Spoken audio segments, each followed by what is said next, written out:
Olá pessoal, tudo bem? Terminando só de fazer aqui as configurações e chamo vocês já já.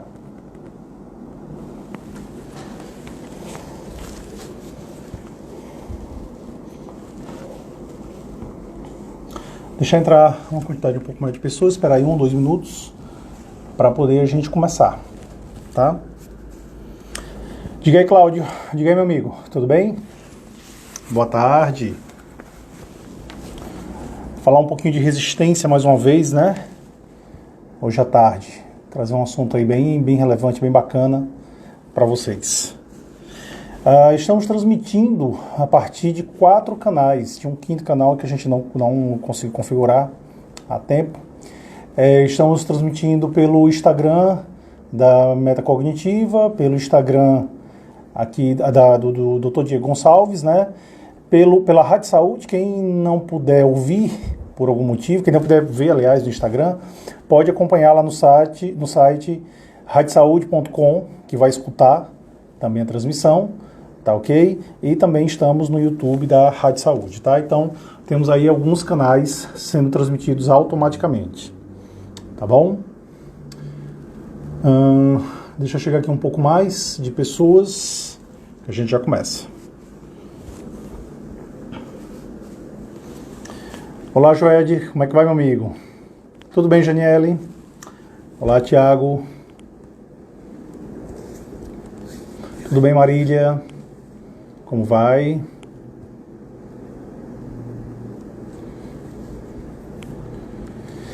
Bom, vamos começar a falar um pouquinho sobre resistência terapêutica, tá? É um dos assuntos que, de fato, eu mais venho falado nos últimos tempos, eu venho trazendo bastante esse conteúdo. É um conteúdo que eu venho estudando, tem aí aproximadamente uns 2 anos que eu estudo, tá? Começou justamente com algumas dificuldades específicas de pacientes que tinham um nível de resistência relativamente alto. Eu fui agregando isso à minha prática profissional, tá? E aí daí começou a surgir os cursos. E a gente está agora com um curso Quebrando a Resistência Terapêutica. Quem quiser acompanhar um pouco mais desse curso, tem lá o site, né? www.diegogonçalves.com, e lá tem vídeos falando, tem lives também que eu fiz, e a gente tem uma série de assuntos lá, tem um conteúdo bem bacana sobre resistência terapêutica, tá? Pra gente poder falar um pouco. Então, obrigado a todos que estão aqui presentes, e os que estão chegando, estão por chegar também, estão prestigiando um pouco esse conteúdo, né? É um conteúdo de uma relevância muito grande, principalmente quando a gente fala de depressão também. A condição dos pacientes depressivos, eles geralmente são muito ligados à resistência, a gente vai poder falar um pouco sobre isso. Eu acredito, boa parte do pessoal que está aqui é de psicólogos, né? Eu estou vendo algumas pessoas que não são psicólogos, mas a grande maioria é de psicólogos, e acredito que resistência terapêutica é um dos temas mais comuns na psicologia, mas ao mesmo tempo talvez um dos mais negligenciados quando a gente está falando em termos científicos, né, de realmente estudos científicos acerca do processo de resistência. E o processo de resistência é uma condição absolutamente natural. Então, todos nós temos resistência em algum grau, uma condição normal, né? Eu brinco muito dizendo que quando você vai numa loja de shopping comprar qualquer coisa, o típico é você ter alguma resistência. Então você desconfia inicialmente ali do vendedor, ele tendo intenções muito pessoais e não necessariamente querendo te ajudar, no caso. Então você desconfia inicialmente dele para depois realmente ele conseguir ganhar sua confiança e você conseguir adquirir o produto. Então tipicamente as coisas funcionam desse jeito, tá? Quando um paciente vem para a psicoterapia, a coisa funciona de maneira muito semelhante, né?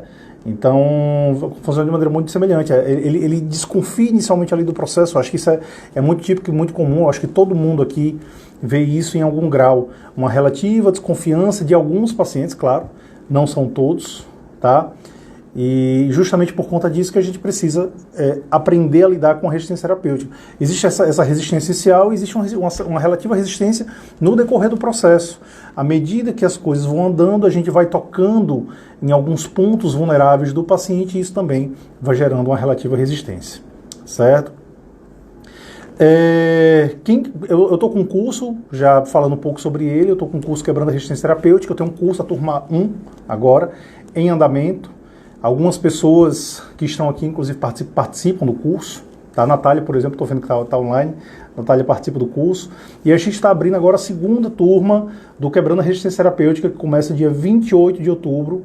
Quem tiver interesse, pode falar comigo, né? Ou via direct aqui no Instagram, ou pode me procurar no meu site, no diegogonçalves.com, que eu terei prazer de poder responder, tá ok? Então vamos lá, pessoal. Vocês podem ficar à vontade para poder fazerem perguntas sobre o processo de depressão e resistência, tá? No meu ponto de vista, é uma das condições que mais são geradoras de resistência. A gente vai falar, eu vou tentar esclarecer que nem sempre o que a gente chama tipicamente de resistência é o que eu estou chamando de resistência, ok? Existe uma diferença do conceito da ciência de resistência, do conceito de senso comum, da maneira como a gente fala habitualmente no dia a dia, certo? Então existe uma relativa diferença que a gente precisa aprender precisa aprender exatamente qual é um e qual é outro, ok? A gente fala de resistência muito com aquele procedimento onde a pessoa ela se opõe às ações terapêuticas, né? Ou se opõe realmente a alguma intervenção clínica específica. Só que existe uma resistência que ela é intrínseca, a gente chama isso de dimensões de resistência. Existem 7 dimensões de resistência.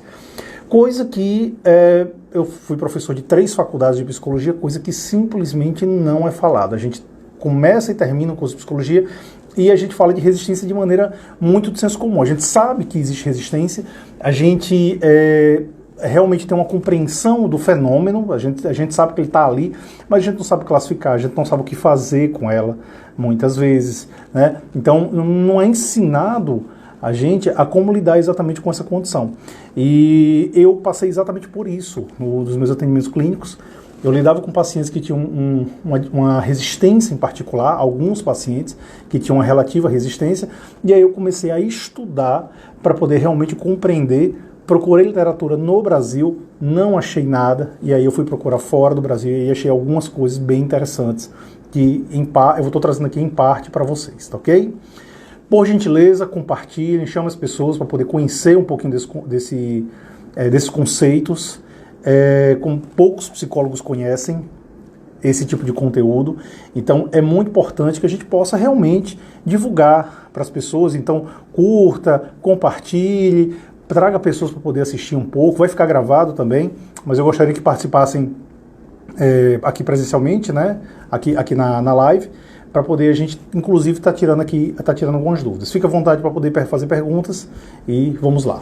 Então, bom, como eu tinha comentado, a depressão é uma das condições mais geradoras de quadros de resistência. Então, existe uma quantidade muito grande de pacientes que chegam com depressão no consultório. Todo mundo aqui, eu acho que todos os psicólogos que estão aqui presentes já tiveram pacientes resistentes com depressão, não é isso? E o manejo do paciente depressivo, ele nem sempre é fácil.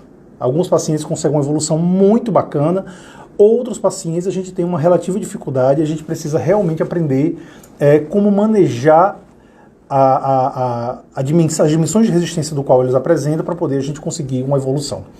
Quando a gente fala em terapia cognitivo-comportamental, que é a minha abordagem, a técnica mais típica que a gente costuma utilizar no processo de resistência é a ativação comportamental. Basicamente, o que é a ativação comportamental?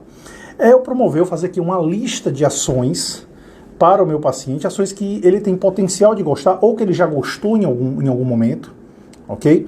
Faço essa lista, levo estabeleço com ele como é que ele pode seguir essa lista. Geralmente a gente vai organizando alguns passinhos para ele, tá? Ele vai suprindo isso, ele vai realizando isso de maneira bem gradativa, e isso vai oferecendo, vai devolvendo energia a ele. Então vamos pegar aqui um exemplo, ele gostava de sair no final de semana para jantar ou para fazer esporte com os familiares ou com amigos. Isso é ativação comportamental, né?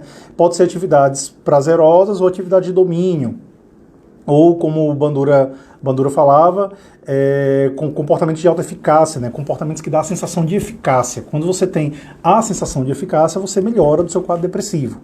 Era isso, era jantar, pode ser, Rafael, tá? Era isso, sair para comer, por exemplo.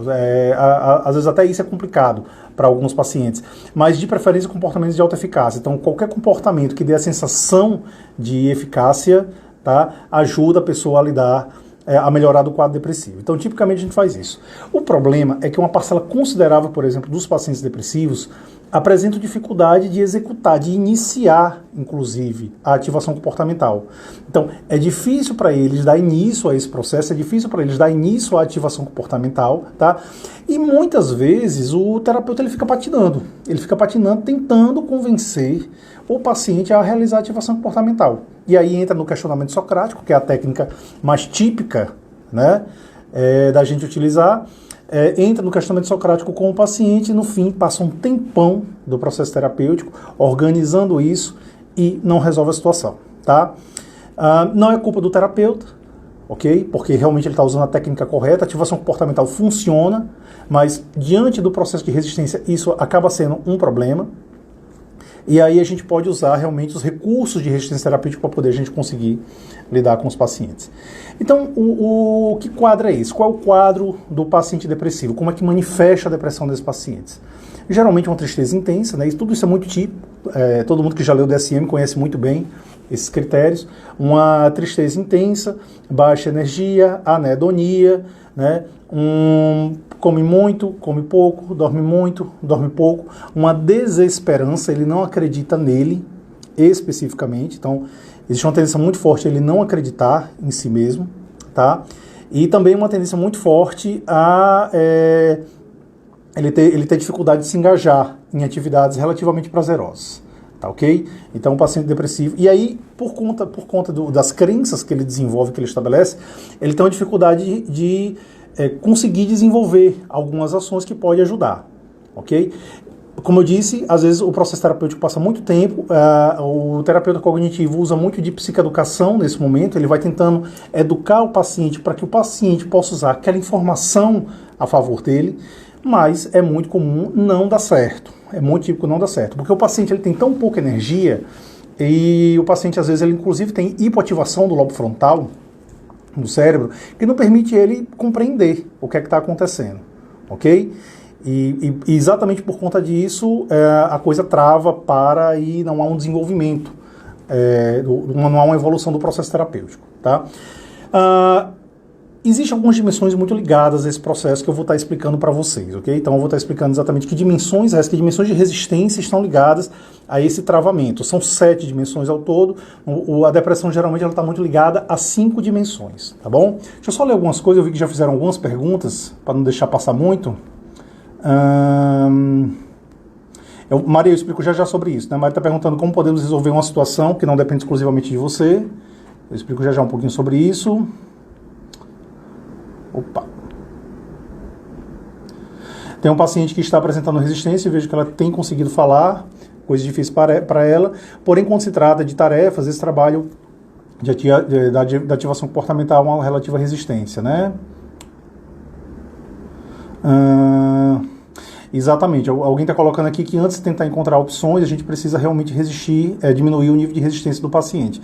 Que é um problema, no caso especificamente da terapia cognitiva, porque a gente não é muito focado nisso, a gente é muito focado em técnica. Então o que é que acontece? A gente começa a fazer a utilização da técnica sem ver exatamente o grau de aceitação do paciente daquela condição. Tá? Lembra desse exemplo? Tudo bem, Anilu, como é que vai? Lembra desse exemplo, do momento que você foi no shopping, você foi comprar alguma coisa, né? Alguém te ofereceu algo espontaneamente. Lembra ali, se você aceita, se você não aceita, se acha que a pessoa está tentando só te vender, ela quer só o benefício pessoal. É uma lógica, uma condição muito semelhante, é muito parecido com isso. Essa que é a lógica especificamente quando o paciente vem para a gente. Ele tem uma projeção mental, e o termo é esse mesmo, que a gente utiliza, ele projeta o resultado daquela ação, como é que vai funcionar aquilo ali, tá? E existe uma série de lógicas que faz com que o paciente ele se encontre nessa condição. Eu vou falar agora das 7 dimensões. Quais são as 7 dimensões de resistência, certo? E por que o paciente ele não evolui, tá? As 7 dimensões são validação, autoconsistência, resistência esquemática, resistência moral, resistência de vítima, aversão a risco e autolimitação. Essas são as 7 dimensões de resistência. Pacientes depressivos costumam ter, em algum grau, muito fortemente, pelo menos 5. Vai ficar gravado, Catiúcia. Pelo menos 5 dimensões de resistência. Por isso que uma parcela considerável dos pacientes com resistência, né, com depressão, tem uma resistência muito alta. Porque é muito difícil ele não ter uma das 5. Ok? Então, vamos lá. Quais são as específicas? Autolimitação, aversão a risco, autoconsistência, resistência moral e resistência esquemática. Essas 5 pacientes depressivos costumam ter. E é complicado, porque quando você começa a atacar uma resistência, né, tipicamente a gente nem ataca as resistências. Como a gente não é muito ligado a elas, a gente nem ataca. Tá? E aí a gente precisa gradativamente começar a atacar. Ok? Uma que é interessante que a gente começa a atacar é a aversão a risco. O que é a aversão a risco? Os pacientes depressivos, eles têm uma tendência muito forte. Vai ficar gravado. Tia Andréia está assistindo, tá? Obrigado, tia, pela participação. A aversão a risco é uma condição específica onde você teme arriscar, você teme tentar o novo, porque você desconhece o novo, você não tem muita medida dessa condição. Então você prefere não perder o pouco que você já tem do que arriscar coisas novas e, na verdade, ficar sem nada. Então essa é a lógica de pensamento. Por isso que os pacientes costumam não se relacionar com o processo de ativação comportamental, com a técnica de ativação comportamental. Por isso que é tão complicado para eles. Porque eles têm muito medo de perder alguma coisa. Né? Eles têm muito medo de perder o pouco que eles já têm. Então, esse é um processo de resistência já muito típico do paciente depressivo. Nem que seja a imagem pessoal, como as pessoas o veem. Tá? Como as pessoas o veem é alguma coisa. Entendeu? Então, quanto mais quietinho, é como se fosse mais ou menos assim. Quanto mais quietinho ele costuma ficar, melhor para ele. Tá certo? Então isso é muito típico de pacientes com depressão. Se ele enfrentar alguma condição específica, ele pode arriscar e pode perder, inclusive, o pouquinho que ele já tem. Tá? Então ele vai mantendo aquela condição. A autolimitação é uma outra dimensão de resistência, que eu falo muito no meu curso, no Quebrando a Resistência Terapêutica, né? Eu estou sempre falando sobre ela, sobre validação. É muito típico falar sobre os dois, que é a tendência a você limitar as suas tentativas. Existe uma outra dimensão chamada resistência de vítima, Anilu, que não tem... O paciente depressivo ele até se vitimiza, mas não na lógica da resistência à vítima, tá? Depois eu falo um pouco sobre isso. Então, a condição da autolimitação é uma condição onde você faz pouquíssimas tentativas e ali você já começa a limitar essas tentativas, já começa realmente a questionar o sucesso delas, ok? Então, tem um livro muito famoso sobre hábitos, né? Não estou lembrando agora o nome exatamente do livro, que ele fala o seguinte, tá? Os teóricos que ligados a hábitos, eles falam que para poder você mudar um hábito ou adquirir uma nova habilidade, você tem que repeti-la 60 vezes. Então preciso aproximadamente de 60 repetições para poder eu conseguir adquirir um novo hábito, tá? A maioria das pessoas com depressão desiste ali com 1, 2 ou 3 tentativas. Então é uma quantidade muito pequena de tentativas e eles acabam desistindo, mesmo com essa quantidade tão limitada de tentativas, ok? E aí ele valida a crença negativa de que ele não consegue. Tá vendo como eu não consigo? Tentei, não consegui. Quando, na maioria das vezes, as pessoas que realmente estão focadas em ganhar, né, ganhar alguma coisa na vida delas, elas insistem muito. Elas fazem várias tentativas e erram muito também, só que elas não costumam desistir. Elas permanecem tentando, tá bom? Uma outra consistência é o que se chama de resistência moral. O que é resistência moral? É uma condição onde a gente costuma fazer atribuição de responsabilidade a muitos atos que nós costumamos realizar e aos atos que outras pessoas costumam realizar, tá certo? Então a gente está sempre fazendo atribuição de responsabilidade, tá? Então, por exemplo, eu me separei, eu faço uma atribuição do tipo, a responsabilidade é minha ou a responsabilidade é da minha esposa. Eu fui demitido, eu faço uma atribuição, eu fui o responsável pela minha demissão, tá certo? Ou o patrão, na verdade, não conseguiu me entender e me demitiu, tá? Então esse é o processo essa é a lógica de atribuição de responsabilidade. Ela pode ser interna ou externa. Quem tem resistência moral costuma fazer muita atribuição interna. Tudo de ruim que costuma acontecer é minha responsabilidade. Eu estou fazendo uma coisa ruim. E eu sou o responsável por tudo de ruim que acontece comigo e com outras pessoas. E eles têm muita dificuldade de sair dessa lógica. Tá? Por quê? Porque é mais fácil eles conseguirem ter controle sobre esse tipo de visão, sobre a visão que eles têm deles mesmos, tá? De eles sendo responsáveis, do que eles atribuindo responsabilidade a outra pessoa, não tem controle nenhum. Um outro problema é foco no futuro. Para eles é muito complicado eles conseguirem realizar foco no futuro. Também pelo mesmo motivo. Focar no futuro implica em eu não ter controle sobre a situação. Ninguém tem controle sobre o futuro. Mas sobre o presente e sobre o passado, a gente tem teórico controle. Então é melhor me responsabilizar pelo meu passado, me culpar pelo meu passado por coisas ruins que eu fiz, do que tentar mudar o futuro, especificamente. As outras duas dimensões, eu tenho autoconsistência. O que é autoconsistência? É a tendência à manutenção dos seus aspectos psicológicos. Não sei se vocês se deram conta, por exemplo, quando alguém chega para vocês, certo? E dão uma percepção, uma imagem de vocês, que vocês não concordam, aquilo deixa você indignado. Se alguém chega para você e diz assim, nossa, como você é superficial, tá? Aquilo costuma deixar indignado porque você não concorda. O nome disso é teoria da autoverificação. É muito típico de pacientes depressivos entrarem nesse processo, mesmo quando eles têm uma visão negativa de si e você fala coisas positivas, tá? Aquilo incomoda. Então, eles têm uma tendência a fazer a manutenção da autoconsistência, desse modo de se ver. Eles estão sempre tentando manter isso. Se chega a qualquer pessoa e diz o contrário, mesmo que seja algo positivo, eles vão ter uma tendência a recuar, tá? É a outra dimensão específica que eles têm, tá bom? E a última é a resistência esquemática. O que é a resistência esquemática? É também uma condição de resistência onde eu seleciono as informações do ambiente conforme a minha crença. Na verdade, já está provado, pessoal, que a crença é como se fosse o comandante do cérebro, o poder do hábito, Renato. Isso mesmo, tá? Tinha esquecido. É muita informação aqui, eu esqueci o nome do livro. Então, existe uma quantidade bastante considerável de informações e a gente vai selecionando e direcionando de acordo com o meu esquema. O meu esquema ele determina o direcionamento, tá certo? Então, pessoas que têm uma visão muito negativa, têm esquemas muito negativos, eles estão sempre direcionando a visão, especificamente, para situações que confirmem esse processo.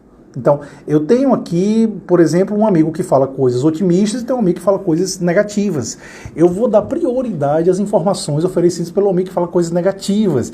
Por quê? Teoria da autoverificação. A teoria dele, o ponto de vista dele, bate com o meu. Tá? E aí eu vou fazer manutenção. O nome disso é realidades interativas. No processo de resistência, nós chamamos isso de realidades interativas. Você sai com pessoas que fazem confirmação das suas crenças, você vai para lugares que fazem a confirmação das suas crenças, você se envolve amorosamente com pessoas que fazem a confirmação da sua crença, tá certo? Você participa de condições de trabalho que também fazem ativação de suas crenças e assim por diante. E essas são as dimensões. Por isso que é tão complicado a gente tirar um paciente de um quadro depressivo, ok? Por isso que é tão complicado a gente fazer isso, tá? A gente precisa realmente ter uma compreensão de tudo isso, entender todo esse processo, para poder eu conseguir ajudar o paciente a sair do quadro de depressão e do quadro de resistência que me permita minimamente fazer a ativação comportamental e o questionamento socrático. Diego, se eu usar questionamento socrático, né, bastante questionamento socrático e bastante ativação comportamental, tá? Olha, se você não trabalhar o processo de resistência do seu paciente, o que vai acontecer são ou ganhos limitados, porque ele vai estar ali resistindo a esse processo, ou ganho nenhum. Tá? Então você vai ter ali uma melhora parcial, se o paciente tiver um nível de resistência, ok? Ou nenhum ganho. Se o paciente não for resistente, ele vai ter melhora total. Ele vai ter realmente uma evolução, a técnica da ativação comportamental e do questionamento socrático, ela está mais do que validada, tá? Mas existem condições e contextos que de fato são complicados da gente utilizar. Pacientes com nível de resistência muito alto é o exemplo. Se eu insisto no uso de estratégias que de fato ele está resistindo, o que acontece? Eu gero uma coisinha chamada de reatância. Reatância é um conceito que é outro conceito que eu não entendo como é que a gente passa 5 anos na faculdade sem aprender o que é reatância. O que é isso? É um processamento de informação cerebral, onde toda a vida que a liberdade de tomada de decisão é tirada de você, isso cria um relativo desconforto emocional. Então, pense em toda a vida que você quis tomar um posicionamento, certo? E alguém chegou para você e te orientou ou fez com que você tomasse um posicionamento contrário. Lembra do sentimento que você teve. Isso é reatância. Esse desconforto desse momento é reatância. Tá? E a gente precisa começar a lidar e a trabalhar um pouco com isso, tá ok? Pessoal, então assim, no momento que a gente tiver com pacientes dentro desse contexto, não tem jeito. A gente tem que primeiro focar no processo de resistência terapêutica. Isso vale para qualquer coisa. Isso vale para o médico, inclusive, tá? Patrícia, o primeiro que? A primeira dimensão que você quer que eu repita? Só coloca aí se é a dimensão que eu repito, tá? Eu repito as 5 novamente, que são mais comuns no paciente depressivo, tá ok? Então, se a gente não foca e a gente não compreende, realmente a gente vai ter dificuldade. Eu suponho que muitos psicólogos aqui devem passar exatamente por isso. Conhece as técnicas, utiliza as técnicas, mas tem uma relativa dificuldade de lidar com o paciente, porque o paciente ele resiste, e aí o que costuma acontecer? Isso costuma gerar desconforto no terapeuta. O terapeuta se sente cansado, o terapeuta se sente aborrecido, o terapeuta começa a fazer ativação das crenças de que o paciente está atrapalhando ele, está atrapalhando o andamento da terapia, entendeu? E ele começa a julgar o paciente muitas vezes, até de maneira inconsciente. Dia que você está falando inconsciente, se é TCC está falando inconsciente, estou. E Beck também fala, tá certo? Sobre processos inconscientes, ele chama isso de processos implícitos. Tem alguns livros dele que falam sobre isso. Deixa eu só ver aqui, algumas perguntas foram feitas. O medo da perda não seria um trauma causado pelo núcleo familiar, já que o núcleo familiar é segurança? Com certeza, Carmo. Quase todos os nossos padrões de crença, eles têm uma base muito forte no núcleo familiar, ok? Então, a gente desenvolve a partir do núcleo familiar ou a partir das nossas relações interpessoais. Então, a maioria das nossas crenças são formadas a partir daí, tá? Carliano... Ok, obrigado, Carliano. Carliano dizendo que foi meu aluno, tá? Tem alguém aqui perguntando... Eliabe, eu acho, é esse o nome, está dizendo que é um pouco frustrante porque parece que o negócio não está andando, né? Fica meio superficial. Exatamente, Eliabe, dá essa impressão, né? Que a gente está lutando. Poxa, é quase uma luta. Eu lutando a favor do paciente e o paciente lutando contra o processo de evolução terapêutica. A sensação é essa mesmo, tá? E isso costuma incomodar muito, a gente costuma incomodar ele. Se está te incomodando, eu sempre digo o seguinte, tem uma frase que eu digo muito, escuta o seu sentimento. Para e foca nele, foca no seu sentimento, ok? A informação que o sentimento está passando para você vai fazer com que é a informação que possivelmente o seu paciente está sentindo também. O seu sentimento deve ser muito semelhante ao sentimento dele. E aí você precisa realmente ver que caminhos, né, a emoção ela vai te oferecer a partir daí, tá ok? Se o sentimento é ruim, obviamente que ele não é terapêutico, obviamente que o processo terapêutico ali está comprometido e a gente precisa aprender a resolver isso, tá? Rosane está perguntando se reatância seria frustração. Não é a mesma coisa. Não é a mesma coisa, Rosane. A frustração é um sentimento que ele está vinculado ao processo de reatância, mas reatância é um processamento de informação. Quando a gente trabalha com resistência terapêutica, a gente trabalha muito com o processamento de informação. A gente tem uma infinidade. Eu vou falar aqui de alguns para vocês, tá? Quais são os processamentos mais típicos de informação? Eu tenho tolerância à frustração, é um processamento de informação, eu tenho consistência cognitiva, eu tenho reatância, eu tenho teoria da autoverificação, eu tenho heurística, eu tenho dissonância cognitiva, existem muitos processamentos de informação que ocorrem durante o processo terapêutico. A grande maioria dos psicólogos nunca nem ouviu falar, quase sempre, assim, tipicamente sabe o que é baixa tolerância à frustração, uma parcela considerável sabe o que é dissonância cognitiva, mas boa parte dos terapeutas não sabe esses outros processos de processamento de informação e eles acontecem durante o atendimento. O tempo todo eles estão acontecendo. E isso impede a evolução do paciente. O seu paciente ele evolui menos porque você não conhece sobre processamento de informação.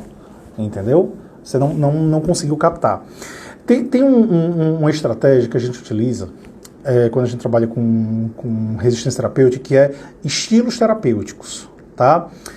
Hoje eu vou falar rapidinho, vou basicamente citar, porque o meu tempo é relativamente curto, mas lá no curso de resistência eu falo bastante, em algumas lives também estão disponíveis, que eu faço, eu falei um pouco mais sobre estilos terapêuticos, tá ok? Então, o que é o estilo terapêutico? É a postura do terapeuta. Geralmente no TCCista ele vai adotar ou psicoeducação ou o perfil questionador, são os dois perfis mais típicos que a gente costuma adotar, mas a gente pode adotar uma infinidade de estilos, e a gente pode começar a compreender que estilo é terapêutico para aquele paciente em específico. Tem estilo, a psicoeducação é um estilo que é comum, é muito usado, e ele é terapêutico aí para 50%, 60% dos pacientes, mas tem uma parcela minoritária que ele não é terapêutico. Não adianta você estar ali no papel de professor ensinando sobre o funcionamento cognitivo do seu paciente, porque isso não vai funcionar. Já vi acontecer muitas vezes, tá? E o que é que a gente precisa fazer? A gente precisa ver qual é o estilo que a gente tem que adotar no processo terapêutico para poder a gente conseguir ajudar o nosso paciente. Eu vou citar aqui alguns, tá? Os mais típicos. Então eu tenho o estilo o psicoeducativo, o empático, o autorrevelador, tá? Autorrevelador é falar de você.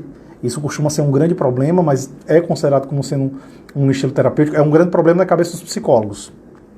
Mas se é terapêutico para o paciente, os processos de resistência não costumam ver exatamente como um problema, tá? Dependendo da maneira também e da função do que você fala sobre você.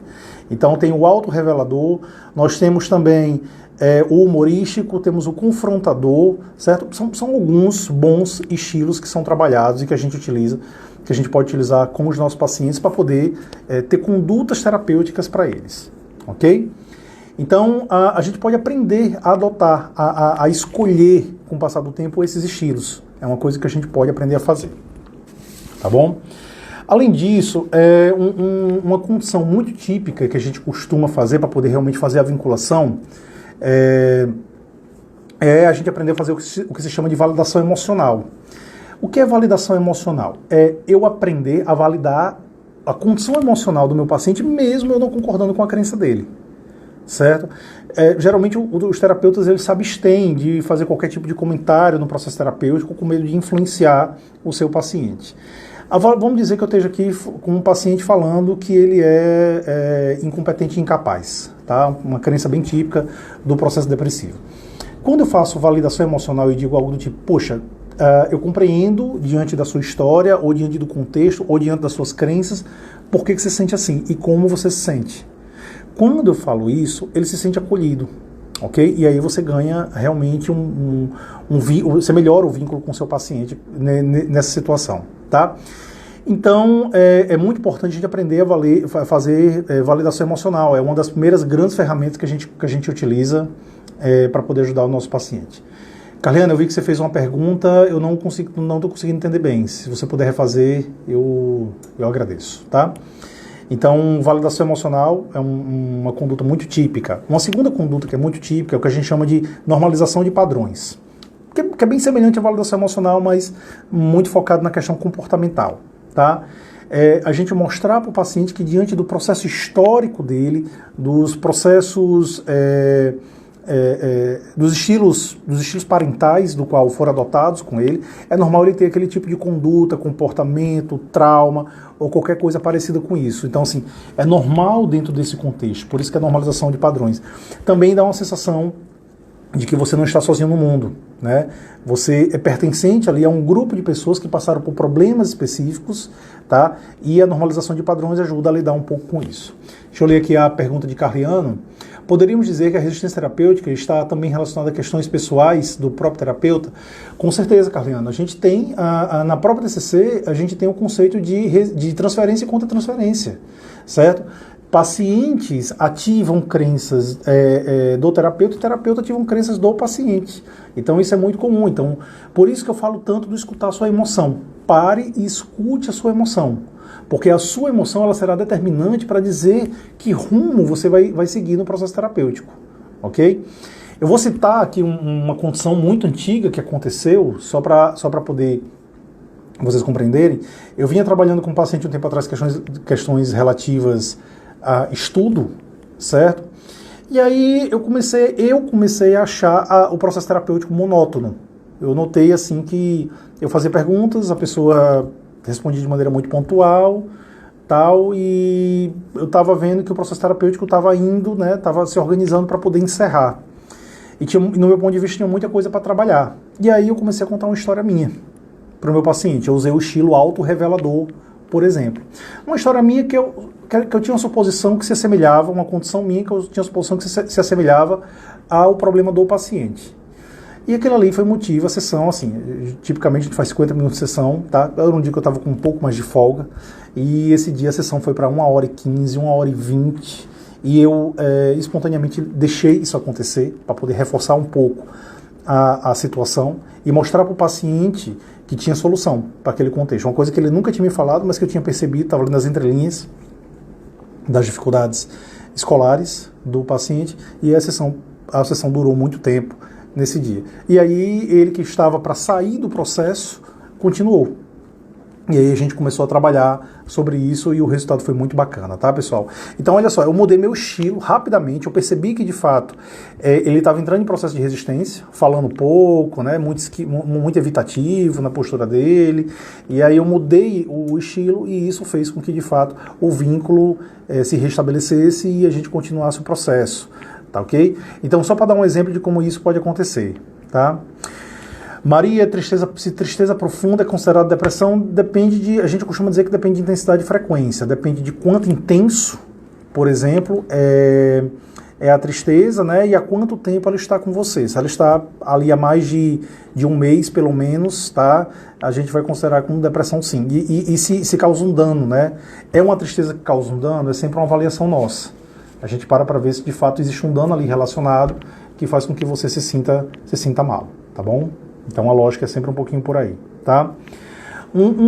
Existe, pessoal, é tanta coisa que a gente pode fazer quando a gente fala sobre resistência terapêutica, tá? Que fica complicado no tempo a gente conseguir falar sobre tudo. Mas outra coisa que sempre a gente precisa trabalhar com pacientes com resistência terapêutica é o que se chama de custos irrecuperáveis. Até pela questão da autoconsistência, da tendência à manutenção das suas características, a gente tipicamente a gente não quer abrir mão, como eu tinha comentado, das coisas que a gente já conseguiu na vida. Então isso se chama de custos irrecuperáveis. Poxa, eu trabalhei tanto, investi tanto para poder conseguir alguma coisa, né, para poder conseguir alguma condição boa na minha vida, isso relacionado a trabalho. Vou dar dois exemplos muito típicos, trabalho e relacionamento. Eu lutei tanto por esse relacionamento, eu me dediquei tanto a esse relacionamento, tá? Eu lutei tanto por esse trabalho, eu lutei tanto para chegar até aqui, mas depois de um tempo isso está causando ali algum tipo de desconforto em você, ok? Então, apesar de você não ser mais recompensada por essa situação que você se encontra, você continua nessa condição por conta dos custos irrecuperáveis. Existe um custo, ele não traz mais benefício, mas você não quer abrir mão dele ao mesmo tempo. Isso são os custos irrecuperáveis, certo? E isso vai minando sua autoestima, isso vai mexendo com você. E aí a gente precisa, novamente, mostrar que existem custos irrecuperáveis e mostrar que, geralmente, a condição vinculada aos custos irrecuperáveis é de muito desconforto e de muito mal-estar. Tá? A gente costuma criar regras para poder a gente conseguir sustentar algumas coisas. E, às vezes, segurar essa regra é algo muito complicado. Às vezes, se manter segurando algumas regras é algo muito complicado. Na TCC a gente chama de regra tudo aquilo que vem com se então, né, aquela frase que vem na cabeça, se eu fizer assim, na verdade é uma crença intermediária, se eu fizer assim, então vai acontecer coisa tal. Ou então a regra, eu tenho que fazer de maneira A, B e C. Tá? Isso é o que nós chamamos de regras também. A regra, especificamente, ela costuma causar muito problema, porque toda regra ela costuma ser descontextualizada. Quando eu digo para alguém que ela não pode, não pode contar uma piada, eu não estou compreendendo exatamente o que é que está acontecendo ali dentro daquele contexto, né, que faz com que ele queira contar uma piada, por exemplo. Tá? Estou criando aqui uma situação qualquer. Quanto mais regras a pessoa costuma ter, mais regras ela tem que criar para sustentar a regra anterior. E isso costuma causar um grande problema psicológico para a pessoa. Daqui a pouco esse monte de regra se tornar algo quase que insustentável, entendeu? E temos aí novamente um grande prejuízo, e isso vai levando ao processo depressivo, tá, pessoal? Então Quando a gente faz isso, a gente combate a aversão a risco, a gente ajuda o paciente a aceitar que ele precisa se arriscar em algum grau, ele precisa fazer algumas tentativas de coisas novas, né? Quando a gente ajuda ele a diminuir o nível de regras, quando a gente ajuda o paciente a mostrar a ele que o ser humano é um ser dinâmico, ele está em processo de mudança o tempo todo, entendeu? Que ele precisa mudar um pouquinho mesmo, faz parte do processo, especificamente. E quando a gente ajuda ele a não ficar se autolimitando, denegrindo sua própria imagem, certo? E existe uma série de ferramentas para poder fazer isso, ligado ao processo de resistência, aí a gente ajuda o paciente a entrar na ativação comportamental. A gente não faz com que o paciente deixe de ser deprimido. A gente ajuda o paciente a permitir usar as técnicas que vão tirar ele da depressão. Entendeu? Então é muito importante a gente trabalhar em cima dessas dimensões para poder ajudar o paciente a lidar com esse contexto, tá? Joed que está fazendo uma pergunta. Joed, olha, se uma pessoa não quer ser ajudada, eu vou tentar entender qual é a razão do qual ela não quer ser ajudada. Tipicamente tem a ver com aversão a risco, certo? Ela não quer ser ajudada porque ela não quer... Ela tem medo, um medo específico de sair daquela condição de conforto que ela está, vou usar o termo de senso comum mesmo, tá? Da zona de conforto que ela está, porque se ela entrar na zona, vamos chamar de desconforto, que também a gente chama de zona de aprendizagem, aquilo vai gerar um mal-estar, e ela não quer mal-estar, ela quer se sentir bem, no caso. Então, se a gente começa a compreender essa lógica, a gente começa a ajudar o paciente a compreender essa lógica, muitas vezes, no caso do paciente depressivo, entendeu? A gente consegue ajudar ele. Existem outros quadros clínicos ligados a transtornos de personalidade, por exemplo, certo? Aonde acontece exatamente a mesma coisa, só que aí já é numa lógica muito mais da autoconsistência. Então, pacientes com transtorno de personalidade narcisista, transtorno de personalidade histriônica, ou transtorno de personalidade borderline, ou até mesmo o antissocial, ele tem uma tendência a gerar o que se chama de autoconsistência, né? É uma outra dimensão de resistência, é a manutenção daquele quadro especificamente. Então ele vai ali guiando as suas percepções, sempre no intuito de fazer a confirmação do esquema. Então isso é uma coisa que acontece de maneira muito forte, e aí é bem complicado a gente conseguir tirar. Das dimensões de resistência, a mais complicada de trabalhar não tem a ver com o processo depressivo, é uma chamada de roteiro de vítima. O paciente, que ele está numa condição ele tem uma dificuldade específica de se ver como tendo responsabilidade em algumas condições, em alguns problemas especificamente. Então, ele tem muita dificuldade nesse contexto. Certo? E aí ele sempre está atribuindo responsabilidade aos outros. Então tudo de ruim que acontece comigo, os outros são os responsáveis. É muito complicado, porque é muito complicado a gente conseguir mostrar para ele que ele tem parcela de responsabilidade nesse processo, ok? E aí a gente precisa, de alguma maneira, usar de alguns recursos, né, para fazer com que pelo menos ele entenda que ele é responsável pelo processo de mudança. Se ele não se sente responsável pelos fatos que aconteceram na vida dele, ele é responsável sim pelo processo de mudança, tá? É uma das maneiras que a gente tem de poder lidar com a resistência terapêutica, tá ok? Quando surge picos de suicídio, olha só, o suicídio a gente trabalha muito restabelecendo esperança.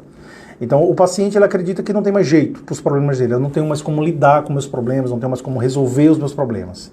E aí a gente vai sempre estar ajudando o paciente a estabelecer novamente a esperança, de modo que ele possa, com mais esperança na vida, né, acreditar que tem solução para os seus problemas, diminuir essa vontade de se matar, certo? E se engajar também gradativamente no processo, tá ok? Bom, pessoal, com tudo isso, né, como eu tinha comentado, a gente consegue direcionar o paciente para as técnicas cognitivas e comportamentais que de fato ajudam o paciente a sair do quadro depressivo. Então a lógica é bem por aí, certo? E aí a partir daí a gente consegue usar de questionamento socrático, de ativação comportamental e as principais técnicas para poder lidar com pacientes depressivos. Tem muito mais, né? Tem intenção paradoxal, tem análise semântica, que é muito para poder fazer o combate da rotulação. E aí a gente precisa realmente estar adotando aí das estratégias para poder combater essa forma de pensar, todo esse processamento de informação, tá? É muito bacana agora a gente usar esse conceito de processamento de informação. Realmente é um conceito muito relevante, tá ok? É muito típico, já para as pessoas dizerem que a vida não tem graça nesse momento, porque ele não consegue mais ver sentido para a vida, né? A vida não está mais vinculada a coisas agradáveis. E aí por isso realmente que costuma ter um problema, tá bom? Pessoal, temos pouco tempo, né? Já se passou um bom tempo aqui. Perguntas que vocês queiram fazer sobre o processo de resistência terapêutica, por gentileza. Como é que as coisas acontecem, ou sobre as técnicas específicas. Vocês podem ficar à vontade para poder fazer perguntas, tá? A vida não tem graça, assim, o pessoal está comentando aqui, né, de algumas frases muito típicas do processo depressivo, e são bem essas mesmo que Maria e Joed estão comentando, né, que a vida não tem graça, a vida não tem cor, porque essas frases, elas são metafóricas, dando a entender que não há mais sentido. Aquilo que antes era agradável para mim, agora perdeu a vinculação com um bom sentimento, entendeu? Então eu não tenho mais esse vínculo com um sentimento agradável, por isso que eu fico dizendo que a vida não tem mais graça e a vida não tem mais sentido. Tá certo? E aí eu preciso, por isso da ativação comportamental, porque a ativação comportamental ela vai refazendo essa vinculação, tá? Ela vai refazendo essa vinculação e vai fazendo com que os pacientes eles consigam novamente sentir prazer em algumas ações da vida deles. Ana Raquel está perguntando, o processo de resistência aumentou com a quarentena? Olha, dos processos de resistência, o que com certeza ficou mais evidente e aumentou muito mais foi a aversão a risco. Né? A aversão a risco aumentou muito durante esse período, principalmente quem tem crença de vulnerabilidade, quem acha que está numa situação vulnerável e acha que alguma coisa de muito ruim pode acontecer. Desculpa. Esse processo aumentou consideravelmente. Tá, Ana Raquel? Com as crianças acontece também dentro desses conceitos. Criança, tipicamente, Marília, ela costuma ser menos resistente. O nível de resistência das crianças costuma ser um pouco menor, porque a gente precisa de uma certa rigidez, né, cognitiva para poder eu entrar no processo de resistência terapêutica, ok? Como é que funciona isso? À medida que os fatos eles vão se confirmando, eu vou tendo validação das minhas crenças, o pensamento ele vai se enrijecendo, ele vai ficando mais forte. E aí eu começo a ter uma série de prejuízos nesse contexto, ok? Então, como criança ainda não teve tempo de passar por isso, então tipicamente o nível de resistência é baixo. Se pegar uma criança já muito resistente, alguma coisa aí de errado está acontecendo com a criança. Não é muito típico ali crianças abaixo de 8 anos, pelo menos, ter um nível alto de resistência, não. Mirella, trabalhar com processo de resistência implica em práticas de entrevista, trabalho motivacional. E existe inclusive entrevista motivacional que ela é muito usada para quebrar esse processo de resistência, né? Então, tem vários psicólogos que usam. A minha lógica, o meu trabalho é um pouco diferente da galera que usa entrevista motivacional. Então, eu prefiro muito mais ir pela linha dos estilos terapêuticos. Eu acho que comigo ela funciona muito bem e eu tenho conseguido realmente quebrar bastante o processo de resistência, adotando os estilos adequados para os pacientes corretos. Tá? Carmo fez mais uma pergunta. Não saber lidar com as perdas ou derrotas, não ser as causas da resistência, ou não vale a pena tentar? Não saber lidar com as perdas ou derrotas não seriam as causas da resistência? Não saber lidar com as perdas ou derrotas é a própria resistência, Carmo. Ok? Então, assim, para pensar sempre a lógica é essa, para pensar no processamento de informação. O que é que está sendo processado mentalmente, tá? Que faz com que você tenha dificuldade com perdas ou derrotas, ok? De não aceitar elas. Uma condição para poder lidar com isso é saber que, infelizmente, no nosso mundo, tá? O mundo ele é o que ele é e não aquilo que a gente gostaria que ele fosse. Esse processo de idealização que a gente costuma fazer em relação ao mundo costuma ser um grande problema. E quando a gente entende mais ou menos que o mundo, acontece coisas ruins com todo mundo, a gente começa a entrar no processo de resolução de problemas. Então eu entendo qual é o problema e eu costumo realmente tentar resolver. Aí eu uso até do mesmo jeito. Conseguir quebrar essa resistência, eu consigo usar a técnica de resolução de problemas da terapia cognitiva. Entendeu, pessoal? Bom, para quem quiser, eu vou responder mais uma pergunta, tá? E aí, como a gente já está um pouco em cima, eu vou encerrar a live, tá ok? Então, quem quiser aproveitar para poder fazer pergunta. Enquanto isso, novamente, né, para quem quiser, a gente está com o curso de resistência terapêutica, o site diego.goncalves, né, .com, o C cedilha a gente não pode usar. E esse curso começa dia 28 de outubro, aí eu trago todo o conceito histórico, filosófico da terapia cognitiva. Eu vou falar sobre o conceito de inconsciente de Beck, que bem pouca gente conhece, e Beck tem não só ele tem um conceito de inconsciente, como ele tem um conceito, uma estrutura de consciência, assim como Freud, né, que tem pré-consciente, consciente, inconsciente, Beck também tem. Mas quem é TCCista quase nunca ouviu falar sobre isso. E a gente lá no curso, a gente fala um pouco sobre tudo isso. A Ana Raquel está dizendo aí, a Ana Raquel é nossa aluna lá no curso. Tá?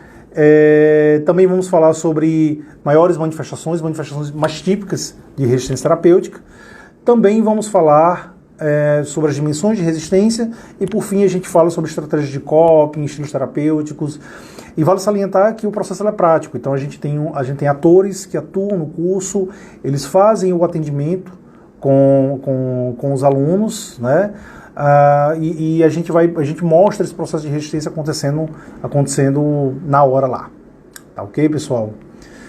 Bom, deixa eu ver se teve mais aqui alguma pergunta. Eu acho que não teve mais nenhuma. Então, eu acho que por hoje é isso. Agradeço a presença de todos. Tamires também é nossa aluna. Tá bom? Então, obrigado a todos aqui que estão participando da live. Dúvidas, podem me fazer pelo direct. Podem dar uma olhadinha. Tem outras lives, tem curso lá, tem módulo do curso lá no diego.goncalves.com.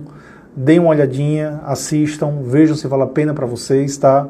Para poder a gente trabalhar cada vez mais com resistência terapêutica e ajudar os nossos pacientes. Tá ok?